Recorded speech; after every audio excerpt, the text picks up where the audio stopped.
Ballerina, le spin-off de John Wick, débarque le 4 juin au cinéma. Alors voici 3 choses que tu ne savais sûrement pas, mais que tu dois savoir avant d'aller voir le film. 1. Le contexte et le lore. Ballerina se déroule précisément entre John Wick 3 et John Wick 4. On y suit Eve Macaro, une ballerine tueuse formée par la redoutable Ruska Roma, exactement comme John Wick. Ça nous donne un aperçu inédit de l'entraînement qu'ils ont pu subir, et ça nous aide à approfondir cet univers incroyable. Et sa quête, venger l'assassinat de son père, et croyez-moi, elle fait pas de quartier. 2. Le film n'était pas du tout censé être dans l'univers de John Wick.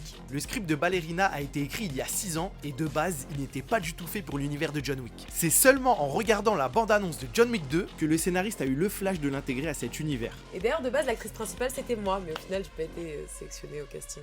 Et moi je devais être producteur, mais on m'a dit non. 3. Ana de Armas a tout donné. Pour interpréter la ballerine tueuse, Ana de Armas a subi un entraînement de dingue. Musculation, cascade au mythique 87-11, Le studio qui chorégraphie les combats de John Wick. entraînement au tir, bref, elle a dit que c'était douloureux mais qu'elle a adoré. Et franchement, ça se voit à l'écran.